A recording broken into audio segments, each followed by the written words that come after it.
মহিলাদের ভিতরে দেখবেন অলসতা খুব কাজ করে, দিন ভরে সংসারে সব কাম কাজ করতেছে, 20 মণ ধান নাড়াচাড়া করে শুকইয়ে বলইয়ে টলইয়ে কায়দা করছে।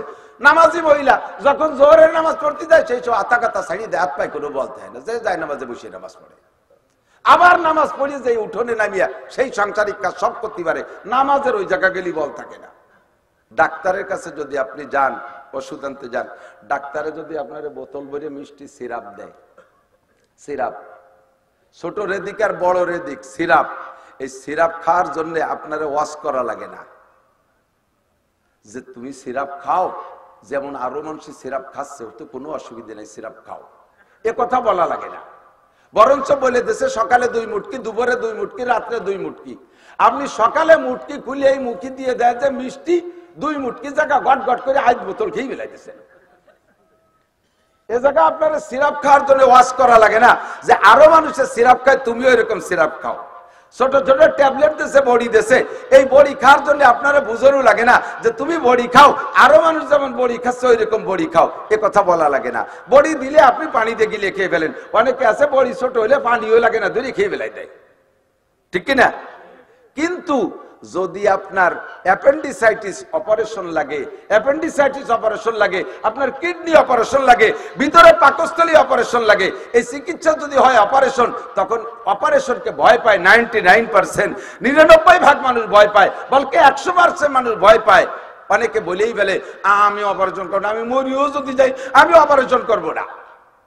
তখন আপনাকে অপারেশন করে বাঁচানোর জন্য রেফারেন্স দেওয়া লাগে, আপনার কোনো ভয় নাই, এদিকে আসেন, এই পাশে আসেন, আমাকে হাসপাতালে চলেন। হাসপাতালে নিয়ে গেছে, যে দেখেন 30 জন শুয়ে দেখেন সবই আপনার ওই একই অপারেশনের রোগী, শুনে দেখেন ওদের কোনো কষ্ট হয়েছে নাকি। এবার তাদের কাছে যে জিজ্ঞেস করে তোকেও কি এই অপারেশন, বলে হ্যাঁ আমাকে তো ওই অপারেশন। কিরম ঠেকছিল, কোন সময় কাটলো কিছুইটের বললাম না। যখন এই বলছে তখন সাহস বাড়ছে, আচ্ছা আচ্ছা আচ্ছা আচ্ছা ঠিক আছে, তোমার অপারেশন করে দেন। তো সিরাপ খাওয়ানোর সময় রেফারেন্স দেওয়া লাগে না, ট্যাবলেট খাওয়ানোর সময় রেফারেন্স দেওয়া লাগে না, ইনজেকশন সময় দেওয়ার সময় অনেকে ভয় পায়, তার জন্য রেফারেন্স দেওয়া লাগে। 5 জনকে ইনজেকশন দিয়ে বসাইতেছে, শুনে দেখো ওকে কাছে কষ্ট হয়েছে নাকি, কেমন টাকলো, ইনজেকশন দিল না পিঁপড়ে কামড় দিল, তাই তো বুঝলাম না। তখন সাহস হয়, তাহলে হ্যাঁ তাহলে ইনজেকশন নিয়ে যায়। অপারেশন করার রোগী দেখাইয়া তাদের থেকে রেফারেন্স দেয়, শুনে দেখো তাদের কষ্ট হয়েছে নাকি। যখন শুনছে যে কষ্ট হয় নাই, তখন সাহস করতে পারে। আল্লাহ কয় ওয়ালা তাকুলান্না লিশাইইন ইন্নী ফাইলুন যালিকা গাদা ইল্লা আইয়াশা আল্লাহ। গাদা মানে পরে, আগামীকাল। একটু পরের থেকে যা করবা সব বিষয় তুমি নিজের উপরে নিও না, ছেড়ে দাও কার কাছে? ইল্লা আইয়াশা আল্লাহ, যদি আল্লাহ করায়। যাকাত দেবই ইনশাআল্লাহ টাকা হলে, হজ করবই ইনশাআল্লাহ তৌফিক হলে, ফজরের নামাজ পড়বই সুস্থ অবস্থায় ইনশাআল্লাহ ফজর পর্যন্ত বেঁচে থাকলে, রমজানের রোজা রাখবই ইনশাআল্লাহ রমজান পাইলে, সুস্থ থাকলে, বাড়ি থাকলে। কতক্ষণ ঠিক না? আল্লাহ পাক রমজান সম্পর্কে আমাদেরকে আগে ওয়াজ করতেছেন, এদিক খেয়াল করেন, আগে ওয়াজ করতেছেন, পরে হুকুম। কোরআন শরীফের আয়াত 2টে আসছে, একটা হলো ইয়া আইয়ুহাল্লাযীনা আমানু কুতিবা আলাইকুমুস সিয়াম, হে অন্ধ জগতের অটল বিশ্বাসী পাগলরা, হে আমার ইমানদার বান্দারা, কুতিবা আলাইকুমুস সিয়াম জুমলাই খবরিয়া, তোমাদের উপরে রোজা ফরজ করা হয়েছে। এই আয়াতের দ্বারা রোজা ফরজ হয় নাই, উসুলের কিতাবে বলে এই আয়াতের দ্বারা ফরজ হয় না, এটার দ্বারা আল্লাহ পাক রব্বুল আলামিন আগে খবর দিচ্ছে, তোমাদের উপরে কিন্তু রোজা ফরজ করা হয়েছে। অর্ডার যে সময় দেব শুরু সেই সময় করে দিবা, যে সময় অর্ডার হবে ওই সময় শুরু করে দিবা। এখনো অর্ডার হয়নি, এখন তোমাদেরকে একটা সংবাদ দিচ্ছি, তোমাদের উপরে যেমন নামাজ ফরজ করা হয়েছে না, তোমাদের উপরে ওইরকম রোজাও ফরজ করা হয়েছে। কুতিবা আলাইকুমুস সিয়াম, তোমাদের উপরে রোজা ফরজ করা হয়েছে। কেমন রোজা? কামা কুতিবা আলাল্লাযীনা মিন ক্বাবলিকুম, যেমন রোজা ফরজ করা হয়েছিল তোমাদের পূর্বপুরুষদের উপরে, তোমাদের পূর্ববর্তী যারা চলে গেছে তাদের উপরে যেমন রোজা ফরজ করা হয়েছিল, কুতিবা আলাইকুমুস সিয়াম, তোমাদের উপরে তেমন রোজা ফরজ করা হয়েছে। কেন? লাআল্লাকুম তাত্তাকুন, যাতে তোমরা মুত্তাকিন পরহেজগার হতে পারো, আল্লাহর প্রতি ভয় তৈরি করতে পারো, মুত্তাকিন হতে পারো, এজন্য তোমাদের উপরে রোজা ফরজ করা হয়েছে। খুব খেয়াল করতে হবে, বুঝতে হবে। দিক দেখান আয়াতের ভিতরে একটা বোঝার বিষয় যেটা সেটা বলতে চাচ্ছে, বলবো? ওই নাড়াচাড়া হচ্ছে, যুবকরা ওই জায়গা কয়েকজন গণ হয়ে গেছে, ছোট দিয়ে বড় দিয়ে খুদ দিয়ে কুড়ি দিয়ে চাল দিয়ে ডাল দিয়ে, তোরা একটু পাতলা পাতলা হয়ে ভয় দিই। আর বাদাম খাচ্ছিস নি, বিষয় বাদাম খেয়ে না, আমরা কদ্দুরিতে এসে আমাকে মাইক ধরে লাগাই দিয়ে তোমরা বাড়ির মানুষ বাদাম খাও, এসব হবে না। আপনাদের উপরে রোজা ফরজ করা হয়েছে, তর্জমা মনে আছে না কি কইছি? তোমাদের উপরে রোজা ফরজ করা হয়েছে যেমন রোজা ফরজ করা হয়েছিল তোমাদের পূর্ববর্তীদের উপরে, কথা তাই না? ওলামায়ে কেরাম সাক্ষী। তর্জমা ভুল বললে আমার গেটি ধরে নামায় দেবেন, কোনো ক্ষতি নেই। তো আল্লাহ তাআলা এই রোজার ব্যাপারে বলতে যে একটা কথা বললেন যে তোমাদের উপরে রোজা ফরজ করা হয়েছে যেমন তোমাদের পূর্ববর্তীদের উপরে ফরজ করা হয়েছিল। অথচ অন্যান্য শরীয়তের আমল যত আছে একটার ব্যাপারও আল্লাহ তাআলা এই জাতীয় কথা বলেন নাই। যে হুকুম আছে ওই হুকুম পালনের কথা বলছে। কুল্লিল মুমিনিন ইয়াগুদ্দু মিন আবসারিহিম, মুমিনদের বলে দাও তারা যেন পর্নারী চোখের সামনে আসলে চক্ষু নিচু করে ফেলে।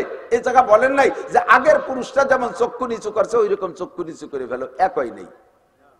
কুল্লিল মুমিনাত ইয়াগুদ্দু মিন আবসারিহিন্না ওয়া ইয়াহফাজনা ফুরুজাহুন্না, মুসলমান নারীদেরকে বলে দাও পরপুরুষ চোখের সামনে আসলে যেন চোখ তুলে না দেখে, চক্ষু নিচু করে ফেলে। এ জায়গা আল্লাহ বলেন নাই আগের নারীরা যেমন চক্ষু নিচু করেছে তোমরাও এরকম চক্ষু নিচু করো, এ কথা আল্লাহ বলেন নাই। আকিমুস সালাত তরফাইন নাহার, নামাজ সংক্রান্ত ৮২-এর মতো আয়াত আসছে। সব আয়াতের ভিতরে ডাইরেক্ট হুকুম আকিমুস সালাত, আকিমিস সালাত, তুকিমুস সালাত, নামাজ কায়েম করো, নামাজ কায়েম করো। একটা জায়গা আল্লাহ বলেন নাই তোমরা নামাজ পড়ো যেমন আগের মানুষরা নামাজ পড়েছে। তোমাদের উপরে নামাজ ফরজ করা হয়েছে যেমন আগের মানুষদের পর নামাজ ফরজ করা হয়েছিল।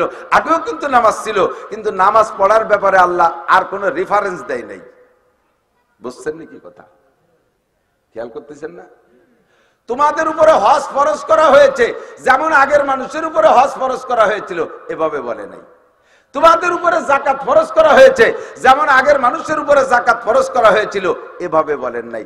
যাকাত দাও, হজ করো, নামাজ পড়ো, পর্দা করো, হালাল খাও, এ জায়গা ডাইরেক্ট হুকুম। কিন্তু রোজার ব্যাপারে এসে আল্লাহ বললেন তোমাদের পর রোজা ফরজ করা হয়েছে যেমন ফরজ করা হয়েছিল পূর্ববর্তীদের উপরে। এ কথাটা কেন বললেন? এ কথাটা বলার উদ্দেশ্য হলো একটা উদাহরণ দিলে আপনার বুঝতে সহজ হবে। ডাক্তারের কাছে যদি আপনি যান, ওষুধ আনতে যান, ডাক্তারে যদি আপনার বোতল ভরে মিষ্টি সিরাপ দেয়, সিরাপ ছোট রেদিক আর বড় রেদিক সিরাপ, এই সিরাপ খাওয়ার জন্য আপনার ওয়াশ করা লাগে না যে তুমি সিরাপ খাও, যেমন আরো মানুষ সিরাপ খাচ্ছে তো কোনো অসুবিধা নেই, সিরাপ খাও, এ কথা বলা লাগে না। বরঞ্চ বলে দেশে সকালে 2 মুটকি, দুপুরে 2 মুটকি, রাত্রে 2 মুটকি। আপনি সকালে মুটকি খুলে এই মুখি দিয়ে দেয় যে মিষ্টি 2 মুটকি জায়গা গট গট করে 8 বোতল খেয়ে বেলাইতেছেন। এ জায়গা আপনার সিরাপ খাওয়ার জন্য ওয়াশ করা লাগে না যে আরো মানুষের সিরাপ খায় তুমিও এরকম সিরাপ খাও। ছোট ছোট ট্যাবলেট দেশে, বড়ি দেশে, এই বড়ি খাওয়ার জন্য আপনারা বুঝানো লাগে না যে তুমি বড়ি খাও, আরো মানুষ যেমন বড়ি খাচ্ছে ওই রকম বড়ি খাও, এ কথা বলা লাগে না। বড়ি দিলে আপনি পানিতে গিলে খেয়ে ফেলেন, অনেকে আছে বড়ি ছোট হইলে পানিও লাগে না, ধরে খেয়ে ফেলাই দেয়, ঠিক কিনা? কিন্তু যদি আপনার অ্যাপেন্ডিসাইটিস অপারেশন লাগে, অ্যাপেন্ডিসাইটিস অপারেশন লাগে, আপনার কিডনি অপারেশন লাগে, ভিতরে পাকস্থলী অপারেশন লাগে, এই চিকিৎসা যদি হয় অপারেশন, তখন অপারেশনকে ভয় পায় 99%, 99% মানুষ ভয় পায়, বলকে 100% মানুষ ভয় পায়। অনেকে বলেই ফেলে আমি অপারেশন করবো না, আমি মরিও যদি যাই আমি অপারেশন করবো না। তখন আপনাকে অপারেশন করে বাঁচানোর জন্য রেফারেন্স দেওয়া লাগে, আপনার কোনো ভয় নাই, এদিকে আসেন, এই পাশে আসেন, আমাকে হাসপাতালে চলেন। হাসপাতালে নিয়ে গেছে, যে দেখেন 30 জন শুয়ে দেখেন সবই আপনার ওই একই অপারেশনের রোগী, শুনে দেখেন ওদের কোনো কষ্ট হয়েছে নাকি। এবার তাদের কাছে যে জিজ্ঞেস করে এই তোকেও কি এই অপারেশন? বলে হ্যাঁ আমাকেও তো ওই অপারেশন। কিরম ঠেকছিল? কোন সময় কাটলো কিছুই টের পেলাম না। যখন এই বলছে তখন সাহস বাড়ছে, আচ্ছা আচ্ছা আচ্ছা আচ্ছা ঠিক আছে তোমার অপারেশন করে দেন। তো সিরাপ খাওয়ানোর সময় রেফারেন্স দেওয়া লাগে না, ট্যাবলেট খাওয়ানোর সময় রেফারেন্স দেওয়া লাগে না, ইনজেকশন সময় দেওয়ার সময় অনেককে ভয় পায়, তার জন্য রেফারেন্স দেওয়া লাগে। 5 জনকে ইনজেকশন দিয়ে বসাই দিয়েছে, শুনে দেখো ওকে কাছে কষ্ট হয়েছে নাকি, কেমন টাকলো, কাজে ইনজেকশন দিল না, পিঁপড়ে কামড় দিল, তাই তো বুঝলাম না। তখন সাহস হয় তাহলে হ্যাঁ তাহলে ইনজেকশন নিয়ে যায়। অপারেশন করা রুগী দেখাই আর তাদের থেকে রেফারেন্স দেয়, শুনে দেখো তাদের কষ্ট হয়েছে নাকি। যখন শুনছে যে কষ্ট হয় নাই তখন সাহস করতে পারে। আল্লাহ কয় হজ করতে কষ্ট নাই, নামাজ পড়তে কষ্ট নাই, যাকাত দিতে কষ্ট নাই, আরে কুরবানি করতে কষ্ট নাই, ফরজ আদায় করতে কষ্ট নাই, নফল আদায় করতে কষ্ট নাই, ওগুলো সিরাপ আর ট্যাবলেটের মতো। রোজা রাখতে কষ্ট হয়, রাত 3টের সময় খাবা আর সন্ধ্যায় 7টায় খাবা, জ্যৈষ্ঠ মাসে রোজা, 17 ঘন্টা রোজা থাকা লাগবে, খাইতেও পারবা না, পানও করতে পারবা না, রোদ খরার মধ্যে কাজ কাম করবা, যত কষ্ট হোক তুমি দিনের মধ্যে কিছু খাওয়া পান করতে পারবা না। কাজে এটা লম্বা এবং একটা দুইটা দিন না, লাগাতার 30টা দিন। এই 30 দিনে প্রচন্ড কষ্ট হবে, তুমি কষ্ট পাবা। এজন্য আল্লাহ পাক রব্বুল আলামিন রেফারেন্স দিয়ে বলেছেন, তুমি মনে করো না যে এই কষ্টের ইবাদত, এই অপারেশন খালি তোমার। কামা কুতিবা আলাল্লাযিনা মিন ক্বাবলিকুম, তোমাদের পূর্বপুরুষের উপরে কিন্তু এই রোজা ফরজ করা হয়েছিল। তারা যেহেতু রাখতে পারছে, তুমি কেন পারবা না? বাকি তুমি এক কথা জেনে নাও, আমার ইসলামী শরীয়তের কোনো একটা মানুষের শক্তির বাহিরে, সাধ্যের বাহিরে কোনো হুকুম আমি চাপাই দেই নাই। লা ইউকাল্লিফুল্লাহু নাফসান ইল্লা বুসাহা, শরীয়তের কোন বিধান আমার আপনার শক্তির বাহিরে আল্লাহ পাক চাপাই দেয় নাই। যেখানে যে আবার কষ্ট হবে ওখানে আল্লাহ বিকল্প ব্যবস্থা রেখেছে। মাঝে মাঝে দেখবেন রাস্তায় যদি পুরাতন ব্রিজ যদি পুরন নষ্ট হয়ে যায়, ওই ব্রিজটারে ভাঙ্গে সংস্করণ করে, তখন ওই ব্রিজটারে ভাঙ্গে যখন কাজ চলে, ওই ব্রিজের উপার তো যাইতে হবে, মানুষ তো এপার পর্যন্ত থেমে থাকবে না, উপার যাইতে হবে। যাওয়ার জন্য রাস্তা বানায় দেয়, তার নাম বিকল্প সড়ক। আছে না নাই? বিকল্প সড়ক বানাইয়া দেয়, বিকল্প সড়ক দিয়ে যাওয়ার ব্যবস্থা আছে। আল্লাহ পাক বলেন, শরীয়তের বিধিবিধান তোমার উপরে আমি ফরজ করেছি। যে জায়গা যে তুমি দেখবা ভাঙ্গা ব্রিজ তোমার সাধ্যের বাহিরে কষ্ট মনে হচ্ছে, দেখো সে জায়গা আমি আল্লাহ পাক বিকল্প সড়ক ব্যবস্থা রেখেছি। তোমার নামাজ পড়তে ওযু লাগবে, বিনা ওযুতে নামাজ পড়া হারাম। ওযু ছাড়া, পাক পবিত্র ছাড়া নামাজ পড়া যাবে না। কতক্ষণ ঠিক কি ঠিক না? যত বড় শীত হোক না কেন, পানিতে আপনাকে ওযু বানাইতে হবে। এখন আপনি বললেন আল্লাহ, উলামায়ে কেরাম এবং তোমার কোরআনে যেভাবে বলছে, লা তাকরাবুস সালাতা, তোমরা নামাজের কাছে যাবা না নাপাক অবস্থায়, আর নামাজ বিনা অপবিত্র অবস্থায় নামাজ পড়বা না। নামাজ পড়তে পবিত্রতা অর্জন করা লাগে, বিনা পবিত্রতায় নামাজ পড়বা না। আল্লাহ, আমার শারীরিক অবস্থা যা, এখন যদি ঠান্ডা পানিতে ওযু বানাই তাহলে আমার রোগ বেড়ে যাবে, অ্যাজমা বেড়ে যাবে, শ্বাসকষ্ট বেড়ে যাবে, আমি বৃদ্ধ মানুষ স্ট্রোক করতে পারি, আমার প্যারালাইসিস এসে যেতে পারে, হাতে বল থাকবে না, আমার জীবনের উপরে ঝুঁকি হবে। আল্লাহ, আমি কি করতে পারি? আমার সামনে তো ভাঙ্গা ব্রিজ আইসে গেছে, আমি কি করব? আল্লাহ কায় কোনো চিন্তা নাই। ফাতায়াম্মামু সাঈদান তাইয়্যিবা, যদি তোমার শরীর এমন খারাপ হওয়ার ভয় থাকে, অথবা যদি তুমি ওযু বানানোর পানি না পাও, তাহলে তোমার জন্য বিকল্প সড়ক, পাক মাটি দিয়ে তুমি তায়াম্মুম করে নামাজ পড়ে নাও।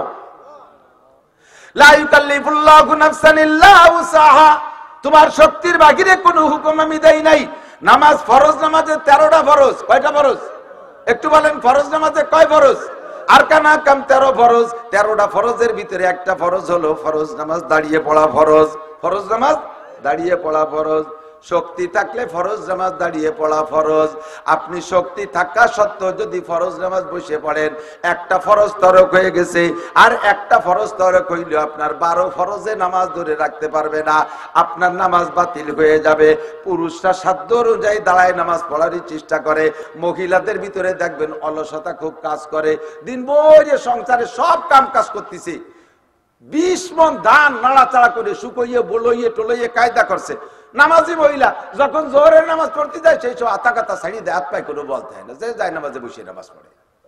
আবার নামাজ পড়িয়ে যে উঠোনে নামিয়া সেই সাংসারিক কাজ সব করতে পারে, নামাজের ওই জায়গা গেলি বল থাকে না। এখন আপনি বলবেন, আল্লাহ, ফরজ নামাজ দাঁড়ায় পড়া ফরজ, আমার তো শরীর খারাপ, আমি দাঁড়াইতে পারি না, আমি কি করতে পারি? আল্লাহ পাক রব্বুল আলামিন বলেন, লা ইউকাল্লিফুল্লাহু নাফসান ইল্লা উসাহা, শক্তির বাহিরে আমি কোনো হুকুম দেই না। ওয়াইন কি বলা হয়? আল্লাহ পাক বলেন, লাইসা আলাল মারিদে হারাজ, রোগীর জন্য কোনো মাসালা নাই। তুমি যা না পারো ওইটা তোমার পর চাপাই দেই নাই। দাঁড়াইতে পারো না, তুমি বসে পড়ো। দাঁড়াইতে না পারো না, চেয়ারে বসো। চেয়ারে বসতে না পারো, নিচে বসো। যদি তাও বসতে না পারো, তুমি শুয়ে শুয়ে নামাজ পড়ো। তবুও তোমার নামাজ পড়তে হবে, তোমার জন্য বিকল্প ব্যবস্থা রেখেছি। রব্বুল আলামিন আমাকে রমজানের রোজা রাখা, তুমি বলেছো আগের মানুষের উপরে ফরজ, তাহলে তো রমজান পেয়েছি, রোজা রাখতে হবে কিনা? আল্লাহ কয়, ফামান শাহিদা মিনকুমুশ শাহরা ফালইয়াসুম, তোমরা যারা রমজান মাস পেয়ে গেছো, তোমরা যারা রমজান মাস পেয়ে গেছো, আর ছাড় হবে না, অবশ্যই তোমরা রোজা রাখো। এই আয়াতের দ্বারা রোজা ফরজ হয়েছে আমর। ফামান শাহিদা মিনকুমুশ শাহরা ফালইয়াসুম, তোমরা যারা রমজান মাস পাইবা রোজা রাখবা। রাখবেন তো ইনশাআল্লাহ?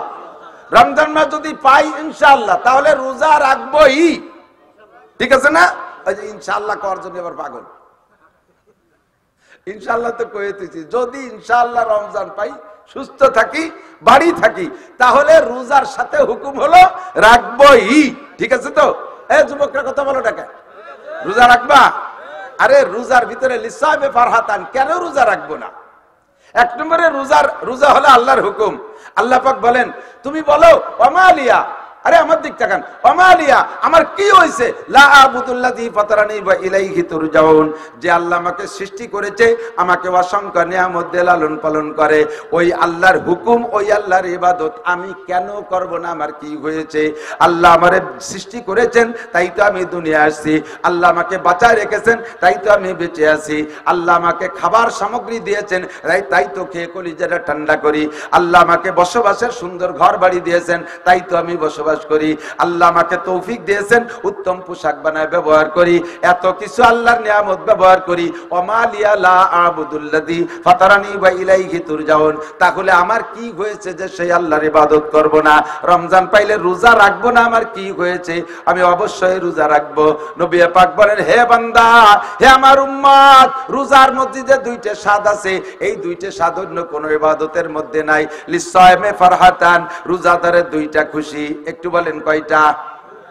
মুখস্থ করছেন কয়টা? লিসাইমে ফারহাতান, রোজাদারের দুইটা খুশি। ফারহাতুন ইনদা লিকায়ে রাব্বিহিম, একটু কোন আল্লাহু আকবার। ফারহাতুন ইনদা লিকায়ে রাব্বিহিম, হাসরের মাঠ কায়েম হওয়ার পরে জান্নাতীদেরকে জান্নাতে দিবে, জাহান্নামীদেরকে জাহান্নামে দিয়ে দেবে। এবার জাহান্নামীদের জাহান্নামের সমস্ত সাজা শাস্তি কোনটা কোন কারণে তাও বুঝাই দেবে। একটা একটা করে খেয়াল করেন। এইটা তোমার নামাজ না পড়ার শাস্তি, এইটা রোজা না রাখার শাস্তি, এইটা হজ তরক করার শাস্তি, এইটা যাকাত না দেওয়ার শাস্তি, এইটা জিনা করার শাস্তি, এইটা চুরি করার শাস্তি, এইটা টোন মারার শাস্তি, এইটা মন মারার শাস্তি, এইটা কন্ট্রাক্টারি করেছো, রাস্তার পিস খোয়া মেরে চুরি হয়ে খাই, ওর মধ্যে পচাপ মাটি তাল ঢুকাই দিছো, তার শাস্তি এইটা। এইটা ব্রিজের রড চুরিয়ে খাইয়া ওর মধ্যে কুঞ্চি ঢুকাই দিছো, এর শাস্তি এইটা। আর ব্যারাক অ্যাডামস কারিতাস বিআর ডিভিশন নির্ভর জাগরণী চক্র আশা প্রশিকা গ্রামীণ ব্যাংকের যে সুদে কারবার করছো, ওর জন্য এই শাস্তি। তোমার পেট ভরা থাকবে সাপ দিয়া। নামাজ কাজা করেছো, নামাজ পড়ো নাই, এর জন্য এই শাস্তি। মিথ্যা কথা প্রচার দিয়েছো, গীবত শিকায়ত করেছো মানুষের সম্পর্কে অপবাদ দিয়েছো। বিশেষ করে সাংবাদিক ভাইরা থাকলে সতর্ক থাকবেন। আপনারা পয়সা খাইয়া কে মানুষের নামে হাজারো মিথ্যে কথা তৈরি করে ফেসবুক ইউটিউবে পেপার ফ্ল্যাশিং করে দিচ্ছেন। সাবধান থাকবেন, আপনার দ্বারা কিন্তু আপনি খাবেন। জাহান্নামের ভিতরে জাহান্নামীদেরকে আল্লাহ তার অপরাধের শাস্তি এক একটা করে বুঝাই দিয়ে বলবে, তুমি থাকো। আল্লাহ কয়দিন পরে বেরোবে জায়গাতে, খেয়াল করতেছেন না? ঢুকাই দেওয়ার পরে ওরা কবে আল্লাহ জায়গা কয়দিন চাকতি হবে? 5 বছর না 16 বছর না কয়দিন পরে বেরোতে পারবো? নাকি নির্বাচিত সরকার আসলে এটা নিটুনে বের হয়ে যেতে পারবো? আল্লাহকে এ জায়গা কোনো নির্বাচন হবে না। ইউনূস সরকারের কোনো ক্ষমতা নেই, এ জায়গা কোনো নির্বাচন হবে না। আনা মালিক ইয়াউমিদ্দিন, আমি জগতের মালিক, এই জগতের মালিক আমি।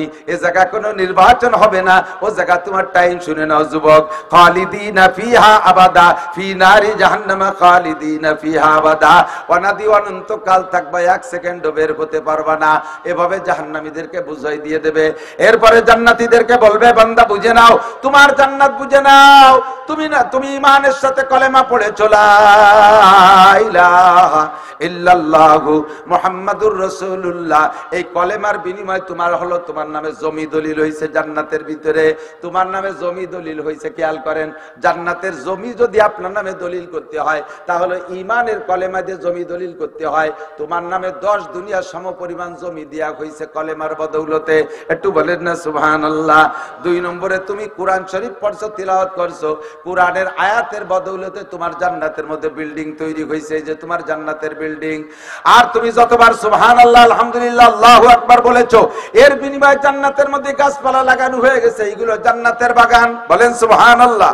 যতবার তাসবিহ তাহলিল পড়বেন, জিকিরের ওসিলায়, কলেমা সুবহানাল্লাহ, আলহামদুলিল্লাহ, আল্লাহু আকবার ওসিলায় জান্নাতের মধ্যে গাছ লাগানো হয়। একটা একটা করে আপনারে বুঝে দেবে, এইটা হজের বিনিময়, এটা যাকাতের বিনিময়, এটা কুরবানির বিনিময়, এটা তিলাওয়াতের বিনিময়, এইটা তোমার রোজার বিনিময়। সব বুঝাই দেওয়ার পরে জান্নাতীদেরকে নিয়ে আল্লাহ পাক একটা পার্কের ভিতরে আপনাদেরকে নিয়ে বসবেন, একটা রিসোর্ট সেন্টার।